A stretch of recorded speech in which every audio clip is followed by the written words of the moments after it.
ఈ చిరు కానుక for ever అమరావతిలో నిక్షిప్తమైపోయి ఉండాలని ఒక విజన్ ఏదైతే మనం క్రియేట్ చేసుకున్నామో అమరావతికి అది నిజం అయి తీరాలని కోరుకుంటూ ద్రోణాచార్యులిద్దరూ గురి తప్పని విద్య నేర్పించినటువంటి ఆ గురువుకి ఈ రోజు నివాళి ఆంధ్రప్రదేశ్ రాష్ట్ర ప్రభుత్వం తరపున ఇస్తున్నటువంటి దార్శనికుడు, స్వాప్నికుడు, నిరంతర శ్రామికుడు, గురువుని స్ఫూర్తిగా తీసుకున్న గౌరవనీయ ముఖ్యమంత్రి వర్యులు శ్రీ నారా చంద్రబాబు నాయుడు గారు.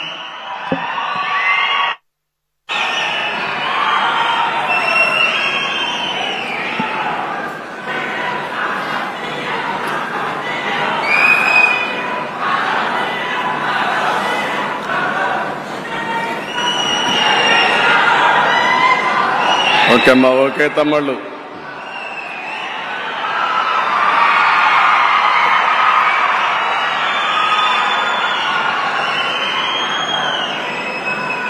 గౌరవనీయులు,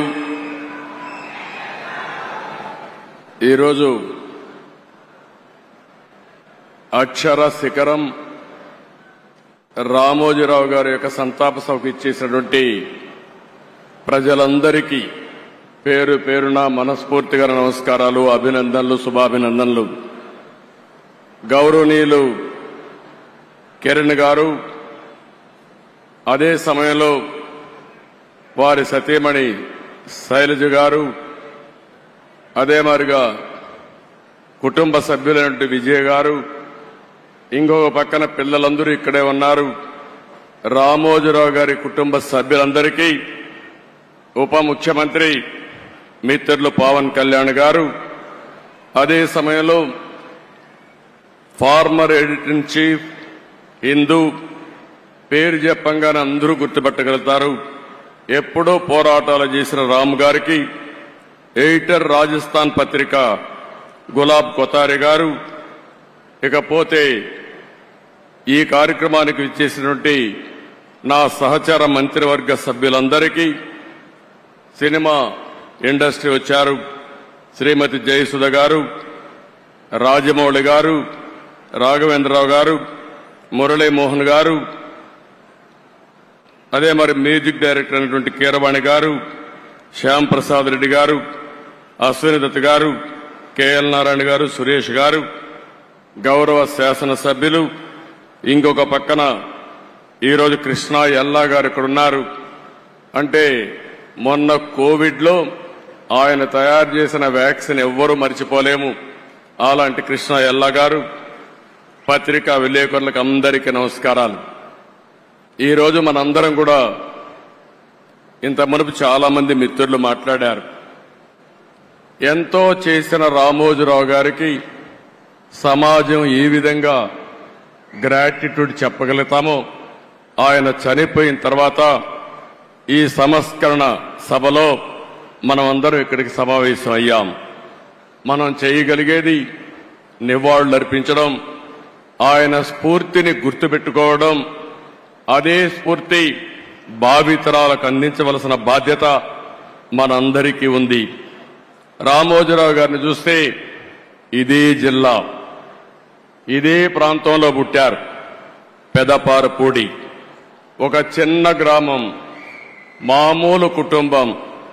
కానీ ఒక వ్యక్తి అచంచలమైన విశ్వాసంతో ఏ విధంగా ఎదిగాడో దానికి ఒక ఉదాహరణ రామోజీరావు గారు అని చెప్పి కూడా నేను మీకు తెలియజేస్తున్నా. ఒకే ఒక ఎన్టీఆర్ ఉంటాడు, ఒకే ఒక రామోజీరావు గారు ఉంటారు. వారిని ఎవ్వరు కూడా జీవితంలో అధిగమించలేరు, అది ఎవరికి సాధ్యం కాదు. అలాంటి ఒక అసాధారణ శక్తి. ఆయన ఒక వ్యక్తి కాదు, ఒక వ్యవస్థ. అలాంటి వ్యవస్థను నిర్మాణం చేసిన వ్యక్తి రామోజీరావు గారు. ఆయన ఒకసారి చూస్తే ఏ రంగం తీసుకున్నా ఆ రంగంలో నెంబర్ 1 గా ఉండడం, ఏ రంగం తీసుకున్నా దాన్ని మెగా స్కేల్లో ఆలోచించడం, ఇంకొక పక్కన అందులో ఏది చూసినా కూడా ఒక పద్ధతి ప్రకారం నీతి నిజాయితీకి ప్రతిరూపం రామోజీరావు గారని చెప్పి నేను మీకు తెలియజేస్తున్నా. ఇంకొక పక్క ఏ కార్యక్రమం చేసినా ప్రజాహితాన్ని దృష్టిలో పెట్టుకుని, ప్రజాస్వామ్యాన్ని కాపాడుతూనే రాజీ లేని పోరాటం చేసిన పోరాట యోధుడు రామోజీరావు గారని చెప్పి కూడా నేను మీకు తెలియజేస్తున్నా. ఈరోజు ఆయన ఏ రంగం తీసినా మీరు చూస్తే వ్యాపారాలు చేసినా, సినీ రంగం చూసినా, సేవా రంగం చూసినా, పత్రికా రంగంలో చూసినా ఆయనకు ఆయనే సాటి. అలాంటి బృహత్తరమైన కార్యక్రమాలు చేసిన వ్యక్తి రామోజీరావు గారు. ఆయన మీడియాలో చేసిన కృషికి మీరు చూస్తే అనేక అవార్డులు వచ్చాయి. బీడీ గోయంక గాని, యుద్ధ వీరు గాని ఇలాంటి అవార్డ్స్ అన్ని వచ్చాయి. ఇది కాకుండా మీరు ఒకసారి చూస్తే అనేక యూనివర్సిటీలు గౌరవ డాక్టరేట్లు ఇచ్చారు. కడాన గవర్నమెంట్ ఆఫ్ ఇండియా అత్యంత ఉన్నత పురస్కారం పద్మ విభూషణ్ ఇచ్చి గౌరవించారు. ఈ గౌరవం మీరు మనందరం కూడా గుర్తుపెట్టుకోవాల్సింది. ఆయన చేసిన సేవలను గుర్తుపెట్టుకుని, సమాజానికి ఆయన చేసిన కాంట్రిబ్యూషన్ గుర్తుపెట్టుకుని ఈ అవార్డ్స్ వచ్చాయని చెప్పి కూడా నేను మీకు తెలియజేస్తున్నాను.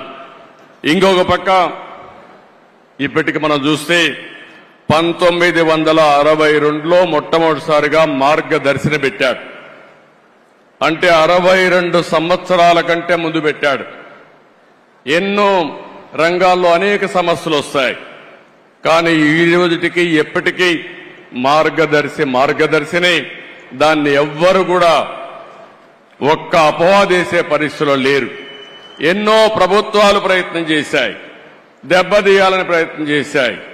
అదే సమయంలో మీరు ఒకసారి ఆలోచిస్తే ఎవరైతే మార్గదర్శిలో షేర్ హోల్డర్స్ ఉంటారో, పెట్టుబడి పెడతారో వాళ్ళందరినీ ఏదో ఒక విధంగా బెదిరించాలని, నమ్మకాన్ని పోగొట్టాలని ప్రయత్నం చేశారు.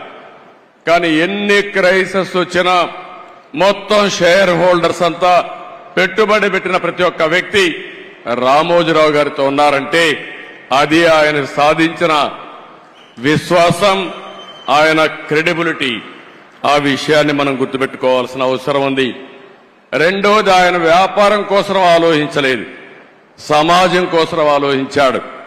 అందుకే 1969లో అన్నదాత పేపర్ తీసుకొచ్చాడు.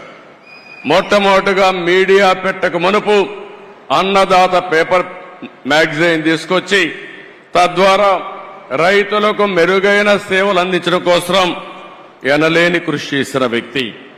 ఇకపోతే 1974 ఆగస్టు 10న ఈనాడు తీసుకొచ్చాడు. విశాఖపట్నంలో మొట్టమొదటి ఎడిషన్ పెట్టాడు. మామూలుగా ఎవరైనా మీరు ఒకసారి చూస్తే ఒక ఎడిషన్ పెట్టిన తర్వాత సాటిస్ఫై అయ్యేవాళ్ళు. ఆయన ఈరోజు 5 దశాబ్దాలుగా ఈనాడు పేపర్ను అభివృద్ధి చేసిన విధానం చూస్తే ప్రజాగళంగా ఈరోజు ఈనాడు అనునిత్యం ప్రజా చైతన్యం కోసం పనిచేస్తా ఉంది. ఇంకో పక్క మీరు ఒక్కసారి ఆలోచిస్తే 22 ఎడిషన్స్ పెట్టి, జిల్లా ఎడిషన్స్ తీసుకొచ్చి వినూత్నమైన ఆలోచనలతో ప్రజా సమస్యల్ని ఎక్కడికక్కడ ఎండగట్టి, మేము రాజకీయాల్లో అపోజిషన్లో ఉంటే ఫైట్ చేస్తాం, రామోజీరావు గారు పత్రికా రంగంలో ఉండి ప్రజా సమస్యలపైన నిరంతరం పోరాటం చేసిన వ్యక్తి రామోజీరావు గారు అని చెప్పి నేను మీకు తెలియజేస్తున్నా. 40 సంవత్సరాలుగా నెంబర్ 1గా ఆ పేపర్ ఉందంటే దానికి ఎంత కార్యదీక్షత ఉంది, ఎంత కృషి చేశారో మనందరం కూడా గుర్తుపెట్టుకోవాల్సిన అవసరం ఉంది. ఇంకో పక్కన ఈరోజు మనం చూస్తున్నాం, కొన్ని వందల మంది జర్నలిస్టులు తయారు చేశాడు, కొన్ని వందల మంది సినిమా నటీనటులను తయారు చేశాడు, కళాకారులకు ప్రోత్సాహం ఇచ్చాడు, గాయకులను తయారు చేశాడు. ఇలాంటి అనేక కార్యక్రమాలు చేసిన వ్యక్తి రామోజీరావు గారు. ఇంకో పక్కన మీరు చూస్తే వ్యాపారంలో మన ఇండ్ల దగ్గర తయారు చేసే పచ్చళ్ళని ఉత్పత్తి చేసి 150 దేశాలకు ఎగుమతి చేస్తున్నాడంటే ఆయన ఆలోచించే విధానం అని చెప్పి కూడా నేను మీకు తెలియజేస్తున్నా. ఇంకో పక్క ఎలక్ట్రానిక్ మీడియా వచ్చినప్పుడు ఒకేసారి 7 ఛానల్స్ పెట్టాడు. ఉర్దూ ఛానల్ కూడా పెట్టారు.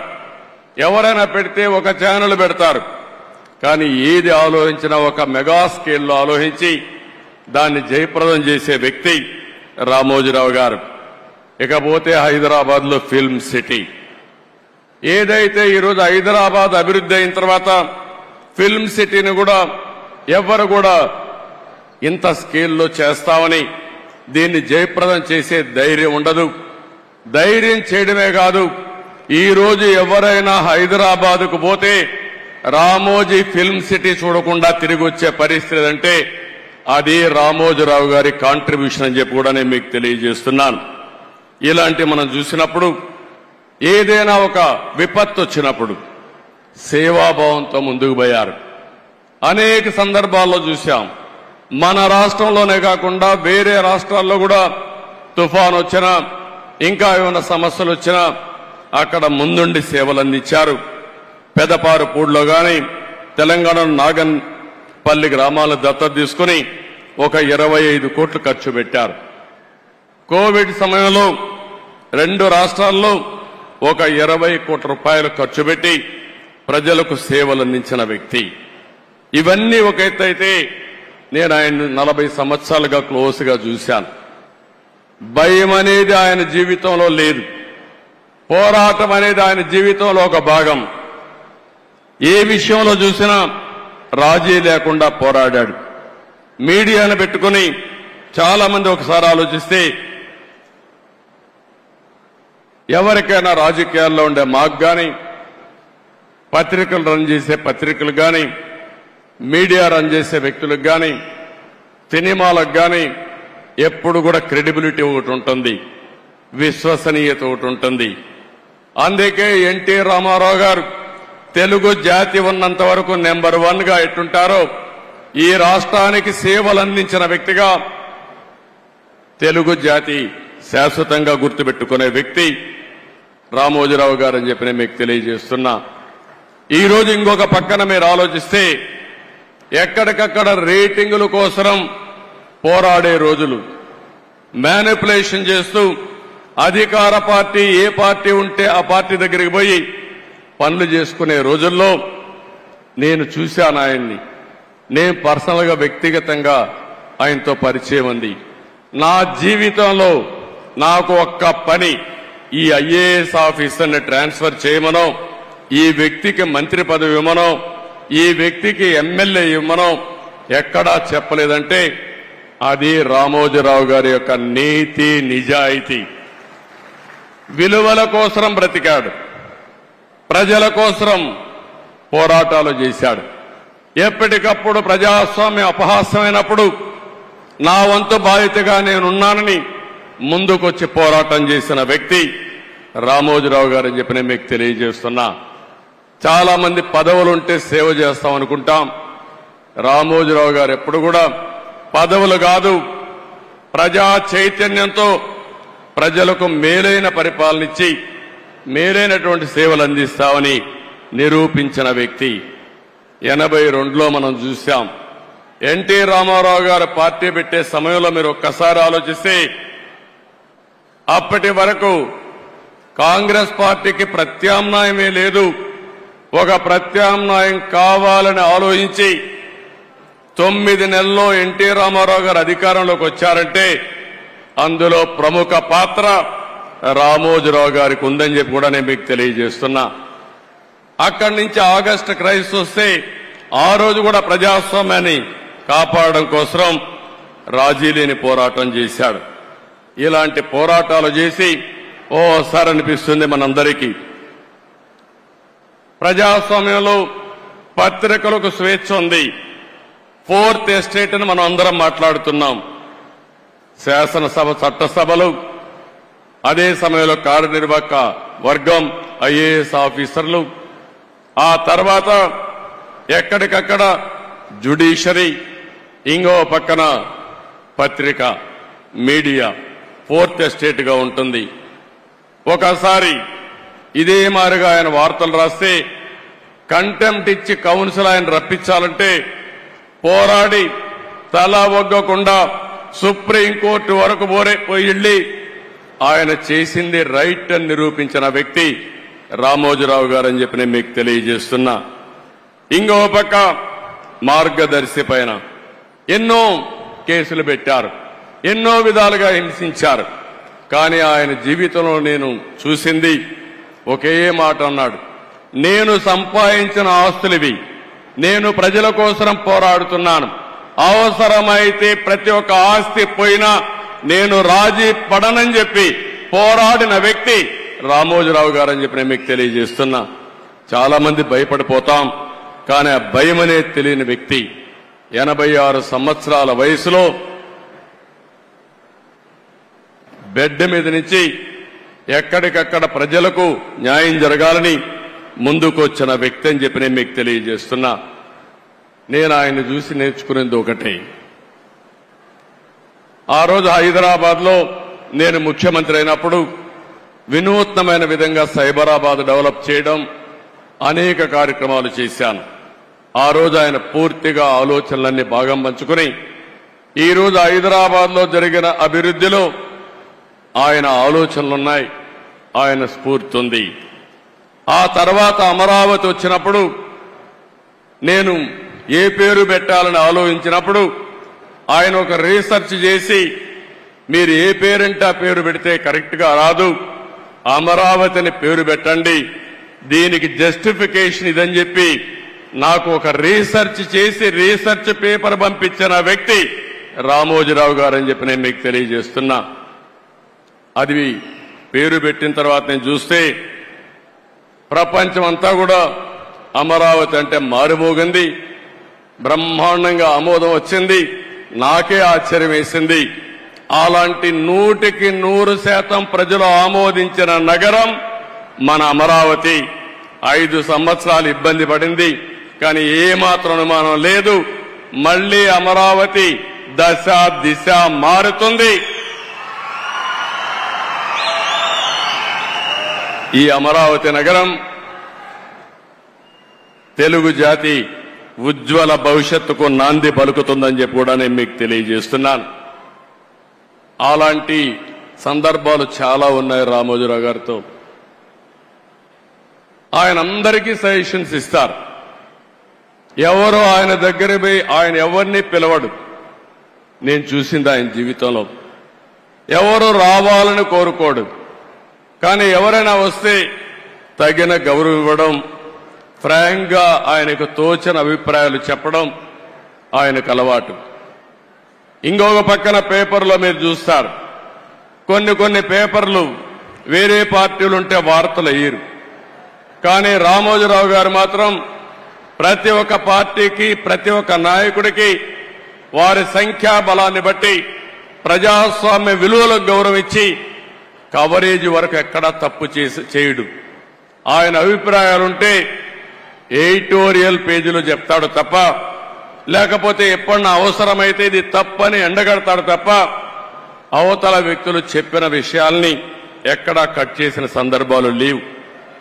అలాంటి వ్యక్తి నా జీవితంలో నా మీద ఎన్నో వార్తలు రాస్తే ఒక్కరోజు కూడా ఒకే మాట అన్నారు, మీరు రాజకీయాల్లో ఉన్నారు, నేను ఈరోజు పత్రికా రంగంలో ఉన్నాను, మన ఇద్దరం కలిసినా మీరు ఎన్నిసార్లు కలిసినా నా స్వేచ్ఛకు భంగం రాకూడదు, మీ స్వేచ్ఛకు కూడా భంగం కలిగించను, నేను మిమ్మల్ని ఏమి అడగను, నన్ను మీరేం అడగద్దని చెప్పి 40 సంవత్సరాలు నమ్మిన సిద్ధాంతం కోసం పనిచేసిన వ్యక్తి రామోజీరావు గారని చెప్పి కూడా నేను మీకు తెలియజేస్తున్నా.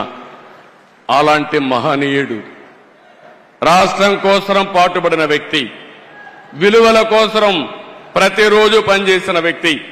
ఓసారి అనిపిస్తుంది అందరం కోరుకుంటే కూడా రాదేమో, కానీ ఆయన ఒకటే కోరుకున్నాడు, నేను పని చేస్తూ చనిపోవాలని ఆయన కోరిక. అదే చివరి రోజుల్లో జరిగిందని చెప్పి కూడా నేను మీకు తెలియజేస్తున్నా. నిరంతరం పనిచేయాలనేది ఆయన ఆలోచన. మనం చాలా మంది ఉంటాం, చాలా మంది ఆలోచిస్తాం, కానీ కొంతమంది ఆ విధంగా ఆలోచించగలుగుతారు. కడాన ఆయన చనిపోవడం తథ్యం, చనిపోయేటప్పుడు ఏ విధంగా చేయాలనో కూడా చెప్పి ఆయన ఎక్కడ అంత్యక్రియలు చేయాలనో చెప్పిన వ్యక్తి, దానికి అరేంజ్ చేసిన వ్యక్తి. ఆయన ఒకటే చెప్పాడు, నేను చనిపోవడం తథ్యం, నేను చనిపోయిన తర్వాత కూడా రామోజీరావు గారు ఏం చేశారో ప్రజలు గుర్తించే విధంగా స్ఫూర్తిదాయకమైన జీవితం చేయాలనేది రామోజీరావు గారి ఆకాంక్ష. ఆ ఆకాంక్ష నెరవేరిందని చెప్పి కూడా నేను మీకు తెలియజేస్తున్నా. ఆయనకు తెలుగు భాష అంటే ఎనలేని అభిమానం, తెలుగు జాతి అంటే ఎనలేని ఆప్యాయత. ఎప్పుడు కూడా తెలుగు జాతి బాగుండాలని, భారతదేశం బాగుండాలని, విలువలతో కూడిన సమాజం ఉండాలని నిరంతరం కోరుకున్న వ్యక్తి రామోజీరావు గారు. ఇప్పుడే కొంతమంది మాట్లాడుతూ చెప్పారు, రాజమౌళి లాంటి వ్యక్తులు కూడా మాట్లాడుతూ ఒక మాట అన్నారు, ఆయన చేయాల్సిందంతా చేశారు, మనమేం చేయాలి? ఈ సందర్భంగా ఆంధ్రప్రదేశ్లో ఉండే, తెలంగాణలో ఉండే తెలుగు వారందరికీ విజ్ఞప్తి చేస్తున్నా, మనం కోరుకునేది తెలుగు జాతికి ఆయన చేసిన సేవల కోసం ఈ వ్యవస్థ చిరస్థాయిగా ఉండాల్సిన అవసరం ఉంది. ఈ లెగసీని కంటిన్యూ చేయాల్సిన అవసరం ఉంది. అందుకే కిరణ్ గారిని, వారి కుటుంబ సభ్యులను కోరుతున్నా. అదే మరి వారి పిల్లలు ఉన్నారు ఇక్కడ. ఆయన స్థాపించిన వ్యవస్థ ఆయన కుటుంబ సభ్యులదే కాదు, 10 కోట్ల తెలుగు ప్రజానికానిది, ఆయన ప్రజల ఆస్తి. అలాంటి ఆయన స్థాపించిన వ్యవస్థల్ని భావితరాలకు అందించే బాధ్యత వారు తీసుకుంటే, మనందరం కలిసి ఆయన స్ఫూర్తి ఎల్లప్పుడూ తెలుగు జాతిలో ఉండే విధంగా మనం ఆలోచించాల్సిన అవసరం ఉంది. ఎన్టీ రామారావు గారికి కూడా భారతరత్న ఇవ్వాలని చెప్పి మనం ఎప్పటి నుంచో పోరాడుతున్నాం. అదే సమయంలో రామోజీరావు గారికి కూడా భారతరత్న సాధించడం మనందరి బాధ్యత. ఒక పక్క ఎన్టీ రామారావు గారు, ఒక పక్క రామోజీరావు గారు, ఇద్దరికి ఇద్దరే అలాంటి మహానాయకులకి, యుగ పురుషులకి మనం నివాళులర్పించడం అంటే ఇలాంటి కార్యక్రమంలో భాగస్వాములు కావడమేనని చెప్పి నేను మీకు తెలియజేస్తున్నాను. ఇది కాకుండా అమరావతి ఆయన పెట్టిన పేరు, ఆయన ఇచ్చినటువంటి ఆ రోజు సలహా, ఈరోజు నేను ఆలోచిస్తున్నాను, అమరావతిలో రామోజీ విజ్ఞాన్ కేంద్రంగా పెట్టి, ఢిల్లీలో విజ్ఞాన్ భవన్ ఏ విధంగా అయితే ఉందో, కాన్ఫరెన్సెస్ గాని, రీసెర్చ్ గాని, ప్రభుత్వం చేసే కార్యక్రమాలన్నీ అక్కడ చేసే విధంగా తప్పకుండా తగిన రీతిన ఒక మంచి కేంద్రం తయారు చేసి దానికి రామోజీరావు గారి పేరు నామకరణం చేస్తామని చెప్పి కూడా మీ అందరికీ విజ్ఞప్తి చేస్తున్నాం.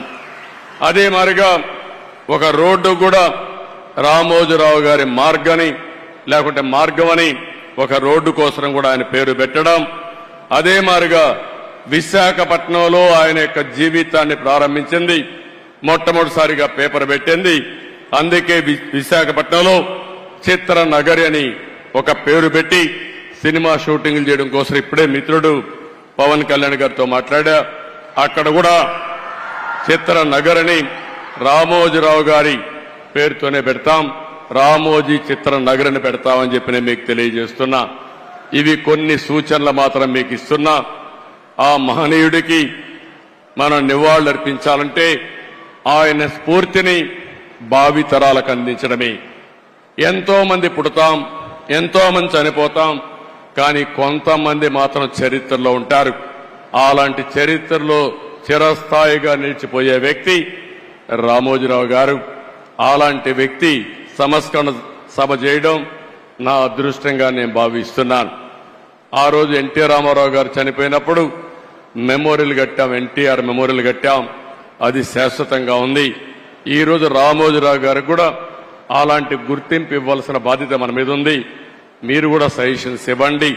తొందరలోనే వారి కుటుంబ సభ్యులతో కూడా మాట్లాడి ఆయనకు తగిన విధంగా గుర్తింపు ఉండే విధంగా, ప్రజలు గుర్తుండే విధంగా చేస్తారని చెప్పి తెలియజేసుకుంటూ, కుటుంబ సభ్యులందరికీ ప్రగాఢ సానుభూతి తెలియజేస్తూ వారు ధైర్యంగా ముందుకు పోయి లెగసీ కంటిన్యూ చేయాలని చెప్పి కోరుకుంటూ, ఇంకొక పక్క ఆయన ఆత్మకు శాంతి కలగాలని భగవంతుని మరొక్కసారి ప్రార్థిస్తూ అందరికీ నమస్కారాలు. జై హింద్.